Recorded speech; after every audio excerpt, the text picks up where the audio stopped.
ಎಲ್ಲ ಒಂದು 10ನೇ ತರಗತಿಯ ವಿದ್ಯಾರ್ಥಿಗಳಿಗೆ ವಿದ್ಯಾಲಯ ಯೂಟ್ಯೂಬ್ ಚಾನಲ್ಗೆ ಸ್ವಾಗತ ಅಂತ ಹೇಳ್ತಾ, ನಾವು ಈ ಒಂದು ವಿಡಿಯೋದಲ್ಲಿ ಸಮಾಜ ವಿಜ್ಞಾನ ಚಟುವಟಿಕೆ 2ರ ಒಂದು ಸಂಪೂರ್ಣ ಕೀ ಉತ್ತರಗಳನ್ನು ನೋಡೋಣ. ಈ ವಿಡಿಯೋಕ್ಕಿಂತ ಮೊದಲನೇದಾಗಿ ಚಟುವಟಿಕೆ 1ರ ಒಂದು ಸಂಪೂರ್ಣ ಉತ್ತರದ ಒಂದು ವಿಡಿಯೋ ಮಾಡಿದ್ದೀನಿ. ಆ ವಿಡಿಯೋಗಳ ಮೂಲಕ ನೀವು ಒಂದು ಚಟುವಟಿಕೆ 1ರ ಒಂದು ಉತ್ತರಗಳನ್ನು ಪಡಿಬೋದು. ನೀವು ಆ ವಿಡಿಯೋ ಇನ್ನೂ ಆದರೂ ನೋಡಿಲ್ಲ ಅಂದರೆ ಆ ವಿಡಿಯೋನ ನೋಡಿ, ಆ ನಂತರ ಚಟುವಟಿಕೆ 2ರ ಉತ್ತರಗಳನ್ನು ನೋಡಿ. ಈಗ ಮೊದಲನೇ ಒಂದು ಪ್ರಶ್ನೆಯನ್ನು ನೋಡೋದಾದ್ರೆ, ಕೆಳಗಿನ ವಾಕ್ಯಗಳಲ್ಲಿ ಖಾಲಿ ಬಿಟ್ಟ ಸ್ಥಳಗಳನ್ನು ಸೂಕ್ತ ಉತ್ತರಗಳಿಂದ ಭರ್ತಿ ಮಾಡಿರಿ ಅಂತ ಕೇಳಿದ್ದಾರೆ.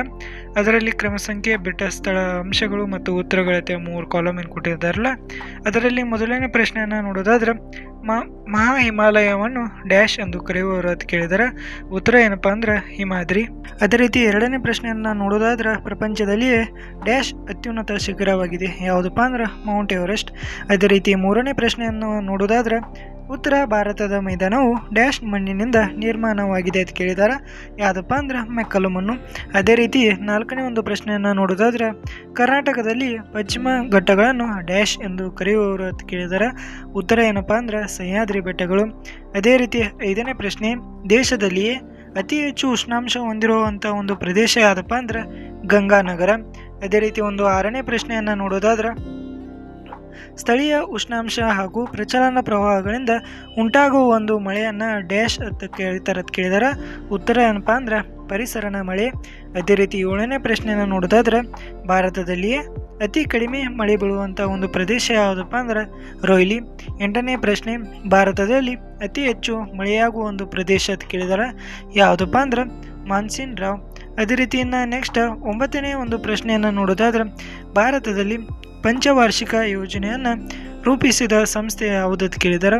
ಯಾವುದಪ್ಪ ಅಂದ್ರೆ ರಾಷ್ಟ್ರೀಯ ಯೋಜನಾ ಆಯೋಗ. ಅದೇ ರೀತಿ 10ನೇ ಪ್ರಶ್ನೆಯನ್ನು ನೋಡೋದಾದ್ರೆ, 11ನೆಯ ಪಂಚವಾರ್ಷಿಕ ಯೋಜನೆಯಲ್ಲಿ ಡ್ಯಾಶ್ಗೆ ಪ್ರಾಮುಖ್ಯತೆಯನ್ನು ನೀಡಲಾಗಿದೆ ಅಂತ ಕೇಳಿದ್ದಾರೆ.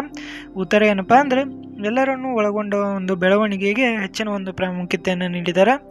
ಇನ್ನು 11ನೇ ಪ್ರಶ್ನೆಯನ್ನು ನೋಡೋದಾದ್ರೆ, ಭಾರತದ ಹಸಿರು ಕ್ರಾಂತಿಯ ಪಿತಾಮಹ ಡ್ಯಾಶ್ ಅಂತ ಕೇಳಿದ್ದಾರೆ.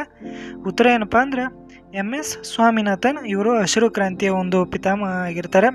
ಅದೇ ರೀತಿ 12ನೇ ಪ್ರಶ್ನೆಯನ್ನು ನೋಡೋದಾದ್ರೆ, ನೀತಿ ಆಯೋಗವು ಡ್ಯಾಶ್ ರಂದು ಸ್ಥಾಪನೆ ಆಯಿತು ಅಂತ ಕೇಳಿದ್ದಾರೆ. ಎಷ್ಟರಲ್ಲಿಪ್ಪ ಅಂದ್ರೆ 2015 ಜನವರಿ 1ರಲ್ಲಿ ನೀತಿ ಆಯೋಗ ಸ್ಥಾಪನೆ ಆಯಿತು. ಅದೇ ರೀತಿ 13ನೇ ಒಂದು ಪ್ರಶ್ನೆಯನ್ನು ನೋಡೋದಾದ್ರೆ, ಬ್ಯಾಂಕ್ ಎಂಬ ಪದವು ಫ್ರೆಂಚಿನ ಡ್ಯಾಶ್ ಶಬ್ದದಿಂದ ಬಂದಿದೆ ಅಂತ ಕೇಳಿದ್ದಾರೆ. ಅದೇ ಆ ಶಬ್ದಪ್ಪ ಅಂದ್ರೆ ಬ್ಯಾಂಕ್. ಅದೇ ರೀತಿ 14ನೇ ಪ್ರಶ್ನೆ, ಬ್ಯಾಂಕುಗಳ ಬ್ಯಾಂಕ್ ಡ್ಯಾಶ್ ಆಗಿದೆ ಅಂತ ಕೇಳಿದ್ದಾರೆ. ಯಾವುದಪ್ಪ ಅಂದ್ರೆ ರಿಸರ್ವ್ ಬ್ಯಾಂಕ್ ಅಥವಾ RBI ಬ್ಯಾಂಕ್ ಅಂತ ಕೂಡ ಇದನ್ನು ನಾವು ಕಡಿತೀವಿ. ಇನ್ನು ನೆಕ್ಸ್ಟ್ 15ನೇ ಒಂದು ಪ್ರಶ್ನೆಯನ್ನು ನೋಡೋದಾದ್ರೆ, ರಾಷ್ಟ್ರೀಕೃತ ಬ್ಯಾಂಕಿಗೆ ಒಂದು ಉದಾಹರಣೆ ಯಾವುದಪ್ಪ ಅಂದ್ರೆ ಸ್ಟೇಟ್ ಬ್ಯಾಂಕ್. ಅದೇ ರೀತಿ 16ನೇ ಪ್ರಶ್ನೆ, ರಾಷ್ಟ್ರೀಯ ಉಳಿತಾಯ ಪತ್ರವನ್ನು ಡ್ಯಾಶ್ ಇಲಾಖೆಯು ನೀಡುತ್ತದೆ. ಯಾವುದಪ್ಪ ಅಂದ್ರೆ ಅಂಚೆ ಇಲಾಖೆ. ಅದೇ ರೀತಿ ಕೊನೆಯದಾಗಿ, ಬ್ಯಾಂಕಿನಲ್ಲಿ ದಿನಕ್ಕೆ ಎಷ್ಟು ಬಾರಿಯಾದರೂ ವ್ಯವಹರಿಸಬಹುದಾದ ಒಂದು ಖಾತೆ ಯಾವ್ದು ಕೇಳಿದರೆ. ಯಾವುದಪ್ಪ ಅಂದ್ರೆ ಚಾಲ್ತಿ ಖಾತೆ. ಇನ್ನು 2ನೇ ಪ್ರಶ್ನೆಯನ್ನು ನೋಡೋದಾದ್ರೆ, ಇವುಗಳನ್ನು ಅರ್ಥೈಸಿ ಅತೆ ಕೇಳಿದ್ದಾರೆ. ಅದರಲ್ಲಿ ಮೊದಲನೇದು ಆರ್ಥಿಕ ಯೋಜನೆ ಅತೆ ಕೊಟ್ಟಿದ್ದಾರೆ.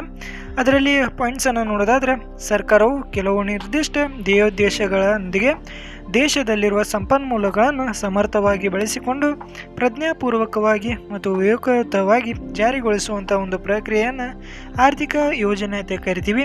ಅದೇ ರೀತಿ ಹಸಿರು ಕ್ರಾಂತಿ ಕೇಳಿದರೆ, ಹಸಿರು ಕ್ರಾಂತಿ ಭಾರತದ ಆಹಾರ ಧಾನ್ಯಗಳ ಉತ್ಪಾದನೆಯಲ್ಲಿ ಆದಂತಹ ಶೀಘ್ರ ಪ್ರಗತಿಯನ್ನು ಹಸಿರು ಕ್ರಾಂತಿಯನ್ನು ಕರೀತಾರೆ. ಅದೇ ರೀತಿ ಹಸಿರು ಕ್ರಾಂತಿ ಒಂದು ಪಿತಾಮಹ ಯಾರಪ್ಪ ಅಂದ್ರೆ MS ಸ್ವಾಮಿನಾಥನ್. ಇನ್ನು ನೆಕ್ಸ್ಟ್ ಸುಗ್ಗಿ ನಂತರದ ತಂತ್ರಜ್ಞಾನದ ಬಗ್ಗೆ ಕೇಳಿದ್ದಾರೆ. ಅದರಲ್ಲಿ ಪಾಯಿಂಟ್ಸನ್ನು ನೋಡೋದಾದ್ರೆ, ಕೃಷಿ ಉತ್ಪಾದನೆಗಳ ಸಂಗ್ರಹಣೆ, ಸಂಸ್ಕರಣೆ ಮತ್ತು ಮಾರಾಟದಲ್ಲಿ ಬಳಕೆಗೆ ತರಲಾದ ಒಂದು ಸುಧಾರಿತ ತಂತ್ರಜ್ಞಾನವನ್ನು ಸುಗ್ಗಿ ನಂತರದ ತಂತ್ರಜ್ಞಾನ ಅಂತ ಕರಿತೀವಿ. ಅದೇ ರೀತಿ ಹಸಿರು ಕ್ರಾಂತಿಯ ಬಗ್ಗೆ ಕೇಳಿದರೆ, ಕೃಷಿಯಲ್ಲಿ ಎಲ್ಲ ರೀತಿಯ ಪರಿಸರ ಸ್ನೇಹಿ ತಂತ್ರಜ್ಞಾನಗಳನ್ನು ಬಳಸುವ ಮೂಲಕ ಕೃಷಿ ಉತ್ಪಾದನೆಯನ್ನು ದ್ವಿಗುಣಗೊಳಿಸುವ ಒಂದು ಪ್ರಕ್ರಿಯೆಯಾಗಿರ್ತದೆ. ಇದನ್ನು ನಾವು ಸದಾ ಹಸಿರು ಕ್ರಾಂತಿ ಅಂತೇಳಿ ಕರಿತೀವಿ. ಇನ್ನು ನೆಕ್ಸ್ಟ್ ಒಂದು ಪ್ರಶ್ನೆಯನ್ನು ನೋಡೋದಾದ್ರೆ, ಬ್ಯಾಂಕ್ ಅಂತ ಕೇಳಿದರೆ, ಈ ಬ್ಯಾಂಕಿನ ಬಗ್ಗೆ ನೋಡಿದಾದ್ರೆ ಹಣಕಾಸಿನ ವ್ಯವಹಾರ ಅಂದರೆ ಹಣವನ್ನು ತಮ್ಮಲ್ಲಿ ಇಡುಗಂಟಾಗಿ ಇಟ್ಟುಕೊಂಡು ಸಾಲವನ್ನು ರೂಪದಲ್ಲಿ ಒಂದು ಕೊಡುವಂಥ ಒಂದು ಸಂಸ್ಥೆಯಾಗಿದೆ. ಇದನ್ನು ನಾವು ಬ್ಯಾಂಕ್ ಅಂತ ಕರಿತೀವಿ. ಅದೇ ರೀತಿ ಹಿಮಾದ್ರಿ ಒಂದು ನೋಡೋದಾದರೆ ಹಿಮಾಲಯವು ಸಂಪೂರ್ಣವಾಗಿ ಹಿಮದಿಂದ ಆವೃತವಾಗಿದೆ. ಆದುದರಿಂದ ಇವುಗಳನ್ನು ಹಿಮಾದ್ರಿ ಅಂತೇಳಿ ನಾವು ಕರಿತೀವಿ. ನೀವು ನೀಟಾಗಿ ಈ ಬಾಕ್ಸ್ನಲ್ಲಿ ಎಷ್ಟು ಹಿಡಿಸಿರ್ತಾರ ಅಷ್ಟೇ ಒಂದು ಸೂಕ್ತ ಪಾಯಿಂಟ್ಗಳನ್ನು ಮಾತ್ರ ಬರೀರಿ. ಗಜಿಬಿಜಿ ಬರೆದ್ರೆ ನಿಮಗೆ ಮಾರ್ಕ್ಸ್ ಹೋಗುವಂಥ ಸಾಧ್ಯತೆಗಳಿರ್ತವೆ. ಇನ್ನು ನೆಕ್ಸ್ಟ್ ಒಂದು ಮೂರನೇ ಪ್ರಶ್ನೆಯನ್ನು ನೋಡೋದಾದ್ರೆ, ವಾರ್ಷಿಕ ವಾಯುಗಣಕ್ಕೆ ಸಂಬಂಧಿಸಿದ ಅವಧಿಯನ್ನು ಸರಿಯಾಗಿ ಹೊಂದಿಸಿ ಕ ಪಟ್ಟಿಯಲ್ಲಿ ಬರೆಯಿರಿ ಅಂತ ಕೇಳಿದರೆ, ಅದರಲ್ಲಿ ಮೊದಲನೇದಾಗಿ ಅ ಪಟ್ಟಿ, ಬ ಪಟ್ಟಿ ಮತ್ತು ಕ ಪಟ್ಟಿಗಳಾಗಿ ಈ ರೀತಿ ಕೊಟ್ಟಿರ್ತಾರೆ. ಅದರಲ್ಲಿ ಅ ಪಟ್ಟಿಯಲ್ಲಿ ಮೊದಲನೇ ಪ್ರಶ್ನೆಯನ್ನು ನೋಡೋದಾದ್ರೆ, ಬೇಸಿಗೆ ಕಾಲ ಇದು ಮಾರ್ಚ್ನಿಂದ ಮೇವರೆಗೆ ಇರ್ತದೆ. ಅದೇ ರೀತಿ ಹಿಂಗಾರು ಮಳೆಗಾಲ ಎಲ್ಲಿಂದಪ್ಪ ಅಂದ್ರೆ ಅಕ್ಟೋಬರ್ನಿಂದ ನವೆಂಬರ್ವರೆಗೆ. ಇನ್ನು ನೆಕ್ಸ್ಟ್ ಮುಂಗಾರು ಮಳೆಗಾಲ ಜೂನ್ನಿಂದ ಸೆಪ್ಟೆಂಬರ್. ಅದೇ ರೀತಿ ಚಳಿಗಾಲ ಡಿಸೆಂಬರ್ನಿಂದ ಫೆಬ್ರವರಿ ಮಟ್ಟ ಇರ್ತದೆ. ಈ ರೀತಿ ಅವುಗಳ ಉತ್ತರವನ್ನು ಕ ಪಟ್ಟಿಯಲ್ಲಿ ನೀಟಾಗಿ ಬರೀಬೇಕಾಗಿತ್ತು. ಇನ್ನು ನೆಕ್ಸ್ಟ್ ಮೂಲ ಪ್ರಶ್ನೆಯಲ್ಲಿ ನಾಲ್ಕನೇ ಪ್ರಶ್ನೆಯನ್ನು ನೋಡೋದಾದ್ರೆ, ಕೆಳಗಿನ ವಿಷಯಗಳಿಗೆ ಪಟ್ಟಿ ಮಾಡಿರಿ ಅಂತ ಕೇಳಿದ್ದಾರೆ. ಮೊದಲನೇ ಒಂದು ಪ್ರಶ್ನೆಯನ್ನು ನೋಡೋದಾದ್ರೆ, ಭಾರತದ ವಾಯುಗುಣದ ಮೇಲೆ ಪ್ರಭಾವ ಬೀರುವ ಅಂಶಗಳು ಅಂತ ಕೇಳಿದ್ದಾರೆ. ಅದರಲ್ಲಿ ಮೊದಲನೇದಾದಪ್ಪ ಅಂದ್ರೆ ಸಮುದ್ರ ಮಟ್ಟದಿಂದ ಇರುವ ಎತ್ತರ ಆಗಿರ್ಬೋದು, ಸಾಗರಗಳಿಂದ ಇರುವ ದೂರ ಆಗಿರ್ಬೋದು, ಮಾರುತಗಳ ದಿಕ್ಕು, ಪರ್ವತ ಸರಣಿಗಳು ಹಬ್ಬಿರುವಂಥ ರೀತಿ ಆಗಿರ್ಬೋದು, ಅಕ್ಷಾಂಶ. ಇವುಗಳು ಇಷ್ಟೇ ಸೂಕ್ತವಾದ ಒಂದು ಇಂಪಾರ್ಟೆಂಟ್ ಪಾಯಿಂಟ್ಗಳನ್ನು ಈ ರೀತಿ ನೀಟಾಗಿ ಬರೀರಿ. ಅದು ಸೂಕ್ತವಾಗಿ ಮತ್ತು ಚಂದೂ ಕಾಣಿಸ್ತದೆ. ಇನ್ನು ನೆಕ್ಸ್ಟ್ ಅದರಲ್ಲಿ ಒಂದು ಎರಡನೇ ಪ್ರಶ್ನೆನ ಯಾವುದಪ್ಪ ಅಂದರೆ, ಅಧಿಕ ಮಳೆಯ ಪ್ರದೇಶಗಳು ಅಂತ ಕೇಳಿದ್ದಾರೆ. ಅದರಲ್ಲಿ ಒಂದನೇ ಪಾಯಿಂಟ್ ಯಾವುದಪ್ಪ ಅಂದ್ರೆ, ವಾರ್ಷಿಕ ಸುಮಾರು 250 ಸೆಂಟಿಮೀಟರ್ಗಿಂತ ಹೆಚ್ಚು ಒಂದು ಮಳೆ ಬೀಳುವ ಭಾಗವನ್ನು ಅಧಿಕ ಮಳೆ ಬೀಳುವಂಥ ಪ್ರದೇಶಗಳೆಂದು ಕರೀತಾರೆ. ಅದರೊಳಗೆ ಯಾವ್ಯಾವಪ್ಪ ಅಂದ್ರೆ, ಪಶ್ಚಿಮ ಘಟ್ಟಗಳು, ಪಶ್ಚಿಮ ಭಾಗದ ಪಶ್ಚಿಮ ಬಂಗಾಳ, ಈ ವಲಯಗಳು ಅಧಿಕ ಮಳೆ ಬೀಳುವಂಥ ಒಂದು ಪ್ರದೇಶಗಳಾಗಿವೆ. ಅದೇ ರೀತಿ ಕಡಿಮೆ ಮಳೆ ಬೀಳುವ ಪ್ರದೇಶಗಳ ಬಗ್ಗೆನೂ ಕೇಳಿದ್ದಾರೆ. ಈ ಉತ್ತರವನ್ನು ನೋಡೋದಾದ್ರೆ, ವಾರ್ಷಿಕ ಸುಮಾರು 50 ಸೆಂಟಿಮೀಟರ್ಗಿಂತ ಕಡಿಮೆ ಮಳೆ ಬೀಳುವಂಥ ಒಂದು ಪ್ರದೇಶಗಳಾಗವ. ಭಾರತದಲ್ಲಿ ಅತ್ಯಂತ ಕಡಿಮೆ ಮಳೆ ಪಡೆಯುವಂಥ ಪ್ರದೇಶ ಯಾವುದಪ್ಪ ಅಂದ್ರೆ, ರಾಜಸ್ಥಾನದ ಜೈಸಲ್ಮೇರ ಜಿಲ್ಲೆಯ ರೋಯ್ಲಿ ಆಗಿರ್ತದೆ. ಅದೇ ರೀತಿ ಪಂಚವಾರ್ಷಿಕ ಯೋಜನೆಯ ಉದ್ದೇಶಗಳನ್ನು ಬರೆಯಂದರೆ, ಮೊದಲನೇ ಒಂದು ಉದ್ದೇಶವನ್ನು ನೋಡೋದಾದ್ರೆ, ಉತ್ಪಾದನೆಯನ್ನು ಗರಿಷ್ಠ ಮಟ್ಟಕ್ಕೆ ಹೆಚ್ಚಿಸುವುದು. ಅದೇ ರೀತಿ ಉದ್ಯೋಗ ಅವಕಾಶಗಳನ್ನು ಹೆಚ್ಚಿಸುವುದು. ಇನ್ನು ಕೊನೆಯದಾಗಿ ಒಂದು ಪಾಯಿಂಟ್ ಏನಪ್ಪ ಅಂದ್ರೆ, ಆರ್ಥಿಕ ಅಸಮಾನತೆಯನ್ನು ಕಡಿಮೆ ಮಾಡುವುದು ಅದರ ಮೂಲ ಉದ್ದೇಶಗಳಾಗಿರ್ತವೆ. ಇನ್ನು ನೆಕ್ಸ್ಟ್ ಪ್ರಶ್ನೆಯನ್ನು ನೋಡೋದಾದ್ರೆ, ಹಸಿರು ಕ್ರಾಂತಿಗೆ ಪ್ರೇರಣೆಯಾದ ಒಂದು ಅಂಶಗಳನ್ನು ಬರೆಯಂದರೆ, ಮೊದಲನೇದು ಏನಪ್ಪ ಅಂದ್ರೆ, ಇಳುವರಿ ಬೀಜಗಳು, ಹೆಚ್ಚು ನೀರು, ರಾಸಾಯನಿಕ ಗೊಬ್ಬರ, ಕ್ರಿಮಿನಾಶಕಗಳ ಬಳಕೆ, ನೀರಾವರಿ ಸೌಲಭ್ಯವನ್ನು ವಿಸ್ತರಿಸನೆ, ಸುಧಾರಿತ ತಂತ್ರಜ್ಞಾನ. ಈ ಅಂಶಗಳು ಒಂದು ಹಸಿರು ಕ್ರಾಂತಿ ಪ್ರೇರಣೆಗೆ ಸಹಾಯಕವಾಗ್ಯವ. ಅದೇ ರೀತಿ ನೀತಿ ಆಯೋಗದ ಧ್ಯೇಯೋದ್ದೇಶಗಳನ್ನು ಬರೆಯಿರಿ ಅಂದರೆ, ಮೊದಲನೇದಾಗಿ ಭಾರತ ಸರ್ಕಾರದ ಅತ್ಯುನ್ನತ ಸಾರ್ವಜನಿಕ ನೀತಿ ಚಿಂತಕರ ಛಾಯೆ ಅಡಿಯಲ್ಲಿ ಕಾರ್ಯನಿರ್ವಹಿಸುತ್ತದೆ. ಇದು ಆರ್ಥಿಕ ಅಭಿವೃದ್ಧಿಯನ್ನು ವೇಗಗೊಳಿಸುವ ಕಾರ್ಯವನ್ನು ಮಾಡ್ತದೆ. ಕೆಳಮಟ್ಟದಿಂದ ಸಂಪನ್ಮೂಲಗಳನ್ನು ಬಳಕೆ ಮಾಡ್ತದೆ.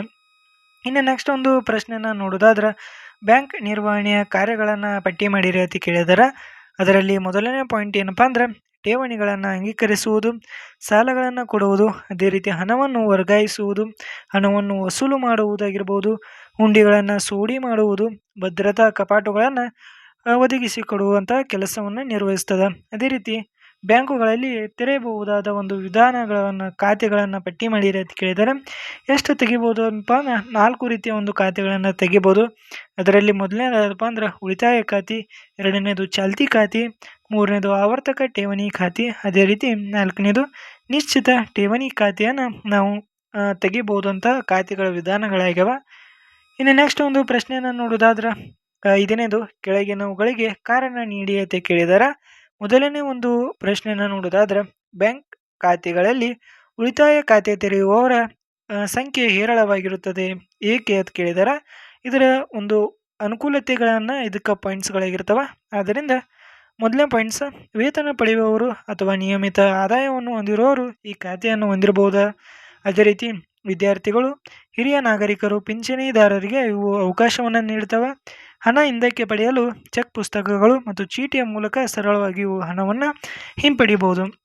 ಆದ್ದರಿಂದ ಹೇರಳವಾಗಿ ಈ ಖಾತೆಗಳನ್ನು ಹೊಂದಿರುವಂಥ ಒಂದು ಜನರ ಸಂಖ್ಯೆ ಹೆಚ್ಚಾಗಿರ್ತದೆ. ಅದೇ ರೀತಿ ಎರಡನೇ ಒಂದು ಪ್ರಶ್ನೆಯನ್ನು ನೋಡೋದಾದ್ರೆ, ಉತ್ತರ ಮೈದಾನವನ್ನು ಸಂಚನ ಮೈದಾನವೆಂದು ಕರೀತಾರೆ ಯಾಕಂತ ಕೇಳಿದ್ದಾರೆ. ಉತ್ತರವನ್ನು ನೋಡೋದಾದ್ರೆ, ಪಶ್ಚಿಮದ ಸಿಂಧೂ ನದಿಯು ಮೈದಾನದಿಂದ ಪೂರ್ವದಲ್ಲಿ ಬ್ರಹ್ಮಪುತ್ರ ನದಿಯವರೆಗೆ ಇದು ಹರಡಿದೆ. ನದಿಗಳು ಹೊತ್ತು ತಂದ ಹಾಕಿರುವ ಮೆಕ್ಕಲು ಮಣ್ಣಿನಿಂದ ನಿರ್ಮಾಣವಾಗಿದೆ. ಇದು ಸಮತಟ್ಟಾಗಿದೆ. 70ರಿಂದ 500 ಕಿಲೋಮೀಟರ್ಗಳಷ್ಟು ಅಗಲವಾಗಿದೆ. ಇನ್ನು ನೆಕ್ಸ್ಟ್ ಪ್ರಶ್ನೆಯನ್ನು ನೋಡೋದಾದ್ರೆ ಮೂರನೇದು, ಬೇಸಿಗೆ ಅವಧಿಯಲ್ಲಿ ಭಾರತದಲ್ಲಿ ಉಷ್ಣಾಂಶವು ಅಧಿಕವಾಗಿರುತ್ತದೆ. ಏಕಪ್ಪ ಅಂದ್ರೆ ಇದು ಮಾರ್ಚ್ ಮತ್ತು ಮೇ ಕಾಲವಾಗಿರುತ್ತದೆ. ಸೂರ್ಯನ ಲಂಬ ಕಿರಣಗಳು ಉತ್ತರಾರ್ಧ ಗೋಳಾರ್ಧದ ಮೇಲೆ ಬೀಳುವುದರಿಂದ ಭಾರತದಲ್ಲಿ ಉಷ್ಣಾಂಶವು ಅಧಿಕವಾಗಿರ್ತದೆ. ಅದೇ ರೀತಿ ಗಂಗಾನಗರವು ದೇಶದಲ್ಲಿ ಅತಿ ಹೆಚ್ಚು ಒಂದು ಉಷ್ಣಾಂಶವನ್ನು ಹೊಂದಿರುವಂತಹ ಅಥವಾ ಪಡೆಯುವಂತಹ ಪ್ರದೇಶವಾಗಿರ್ತದೆ. ಇನ್ನು ನೆಕ್ಸ್ಟ್ ನಾಲ್ಕನೇ ಒಂದು ಪ್ರಶ್ನೆಯನ್ನು ನೋಡೋದಾದ್ರೆ, ಭಾರತದ ವ್ಯವಸಾಯವು ಮಾನ್ಸೂನ್ ಮಾರುತದೊಡನೆ ಆಡುವಂಥ ಒಂದು ಜೂಜಾಟವಾಗಿದೆ ಅಂತ ಕೇಳಿದ್ದಾರೆ. ಹೆಂಗಪ್ಪ ಅಂದ್ರೆ ಪ್ರಧಾನ ಉದ್ಯೋಗವು ವ್ಯವಸಾಯ ಆಗಿದೆ. ಅಂದ್ರೆ ಭಾರತದಾಗ ಒಂದು ಪ್ರಧಾನ ಉದ್ಯೋಗ ಯಾವುದಪ್ಪ ಅಂದ್ರೆ ವ್ಯವಸಾಯ. ಅದೇ ರೀತಿ ನೈಋತ್ಯ ಮಾನ್ಸೂನ್ ಮಾರುತಗಳು ವ್ಯವಸಾಯವನ್ನು ನಿಯಂತ್ರಿಸ್ತವೆ. ಹೆಂಗಪ್ಪ ಅಂದ್ರೆ ಮಳೆ ವಿಪರೀತವಾದರೆ ಪ್ರವಾಹ ಉಂಟಾಗುತ್ತೆ. ಅದೇ ರೀತಿ ಮಳೆ ಆಗದೇ ಇದ್ರೆ ಬರಗಾಲ ಉಂಟಾಗುತ್ತೆ, ಪ್ರಾಣಹಾನಿ ಮತ್ತು ಆಸ್ತಿ ಹಾನಿ ಆಗ್ತದೆ. ಈ ರೀತಿ ಅದು ಒಂದು ಮಾರುತಗಳನ್ನೇ ಆಡುವಂಥ ಒಂದು ಜೂಜಾಟವನ್ನು ನಾವು ಹೇಳ್ಬೋದು. ಇನ್ನು ನೆಕ್ಸ್ಟ್ ಐದನೇ ಒಂದು ಪ್ರಶ್ನೆಯನ್ನು ನೋಡೋದಾದ್ರೆ, ವಿಶ್ವೇಶ್ವರಯ್ಯನನ್ನು ಭಾರತದ ಒಂದು ಆರ್ಥಿಕ ಯೋಜನೆಯ ಪಿತಾಮಹ ಎಂದು ಕರೆಯುತ್ತಾರೆ. ಅದರಲ್ಲಿ ಮೊದಲನೇ ಒಂದು ಪಾಯಿಂಟ್ಸನ್ನು ನೋಡೋದಾದ್ರೆ, 1934ರಲ್ಲಿ ಭಾರತಕ್ಕೆ ಯೋಜಿತ ಅರ್ಥವ್ಯವಸ್ಥೆ ಎಂಬ ಪುಸ್ತಕವನ್ನು ಪ್ರಕಟಿಸಿದರು. ಅದೇ ರೀತಿ ಭಾರತದ ಆರ್ಥಿಕ ಅಭಿವೃದ್ಧಿಗೆ ಯೋಜನೆಯ ಒಂದು ಅಗತ್ಯವನ್ನು ಒತ್ತಿ ಹೇಳಿದರು. ಇನ್ನು ಕೊನೆಯದಾಗಿ ಆರನೇ ಒಂದು ಪ್ರಶ್ನೆಯನ್ನು ನೋಡೋದಾದ್ರೆ, ಡಾಕ್ಟರ್ MS ಸ್ವಾಮಿನಾಥನ್ ಭಾರತದ ಒಂದು ಹಸಿರು ಕ್ರಾಂತಿಯ ಪಿತಾಮಹ ಎಂದು ಕರೀತಾರೆ. ಯಾಕಪ್ಪ ಅಂದ್ರೆ ಭಾರತದ ಕೃಷಿಯಲ್ಲಿ ಸುಧಾರಿತ ತಂತ್ರಜ್ಞಾನವನ್ನು ಬಳಕೆಗೆ ತರುವಲ್ಲಿ ಕೃಷಿ ವಿಜ್ಞಾನಿ MS ಸ್ವಾಮಿನಾಥನ್ ಅವರ ಪಾತ್ರ ಪ್ರಾಮುಖ್ಯವಾಗಿದ್ದು, ಅದೇ ರೀತಿ ಭಾರತದ ಸರ್ಕಾರವು ಭಾರತ ರತ್ನ ಪ್ರಶಸ್ತಿಯನ್ನು ಇವರಿಗೆ ನೀಡಿ ಗೌರವಿಸಿತು. ಇನ್ನು ನೆಕ್ಸ್ಟ್ ಆರನೇ ಒಂದು ಪ್ರಶ್ನೆಯನ್ನು ನೋಡೋದಾದ್ರೆ, ನೀಡಿರುವ ಒಂದು ಭಾರತ ನಕ್ಷೆಯಲ್ಲಿ ಇವುಗಳನ್ನು ಗುರುತಿಸಿ ಅಂತ ಕೇಳಿದ್ದಾರೆ. ಅಂದರೆ ಇಲ್ಲಿ ಒಂದಿಷ್ಟು ಪ್ರದೇಶಗಳನ್ನು ಕೊಟ್ಟಿದ್ದಾರೆ. ಕರ್ಕಾಟಕ ಸಂಕ್ರಾಂತಿ ವೃತ್ತ ಆಗಿರ್ಬೋದು, ಇಂದಿರಾ ಕೋಲ್ ಆಗಿರ್ಬೋದು, ಇಂದಿರಾ ಪಾಯಿಂಟ್ ಆಗಿರ್ಬೋದು, ಮತ್ತು ಅದೇ ರೀತಿ 82°30' ಎಂಬ ಪೂರ್ವ ರೇಖಾಂಶವನ್ನು ಕೊಟ್ಟಿದ್ದಾರೆ. ಇದು ಭಾರತದ ಒಂದು ನಕ್ಷೆ ಅವರ ಕೊಟ್ಟಿರ್ತಾರೆ. ನಕ್ಷೆಯಲ್ಲಿ ಈ ರೀತಿ ಗುರುತಿಸಬೇಕಾಗತ್ತೆ. ಇಲ್ಲಿ ಟಾಪ್ನಲ್ಲಿ ಇಂದಿರಾ ಕೋಲ್, ಅದೇ ರೀತಿ ಇಲ್ಲಿ ಹಾರಿಜಾಂಟಲ್ ಆಗಿ ಕರ್ಕಾಟಕ ಸಂಕ್ರಾಂತಿ ಇರುತ್ತೆ. ಈ ವರ್ಟಿಕಲ್ ಆಗಿ ಒಂದು ಲೈನ್ ಇದೇನಪ್ಪ ಅಂದ್ರೆ 82.5 ಅಂತ ನಾವು ಹೇಳ್ಬೋದು. ಇನ್ನು ನೆಕ್ಸ್ಟ್ ಕೊನೆಯದಾಗಿ ಇಂದಿರಾ ಪಾಯಿಂಟ್ ಎಲ್ಲಿ ಬರ್ತದಪ್ಪ ಅಂದ್ರೆ ಒಂದು ಇಂಡಿಯಾ ಮ್ಯಾಪ್ ಈ ಸೈಡ್ ತೆಳಗ ಬರ್ತದೆ. ಇಲ್ಲಿಗೆ ನಮ್ಮ ಒಂದು ಚಟುವಟಿಕೆ 2ರ ಒಂದು ಸಂಪೂರ್ಣ ಉತ್ತರಗಳು ಮುಕ್ತಾಯಗೊಂಡಿದ್ದು. ವಿಡಿಯೋ ಆದ ನಂತರ F2 ಒಂದು ಚಟುವಟಿಕೆ ಒಂದು ಉತ್ತರಗಳನ್ನು ಆದಷ್ಟು ಬೇಗನೆ ಬಿಡ್ತೀವಿ. ಆದ್ದರಿಂದ ನೀವೇನಾದರೂ ನಮ್ಮ ಚಾನಲ್ಗೆ ಹೊಸಬರಾಗಿದ್ದರೆ ಈ ಚಾನಲ್ನ ಸಬ್ಸ್ಕ್ರೈಬ್ ಮಾಡ್ಕೊಳ್ಳಿ ಅಂತ ಹೇಳ್ತಾ ನಾವು ಮುಂದಿನ ಒಂದು ವಿಡಿಯೋದಲ್ಲಿ ಸಿಗೋಣ. ಧನ್ಯವಾದಗಳು.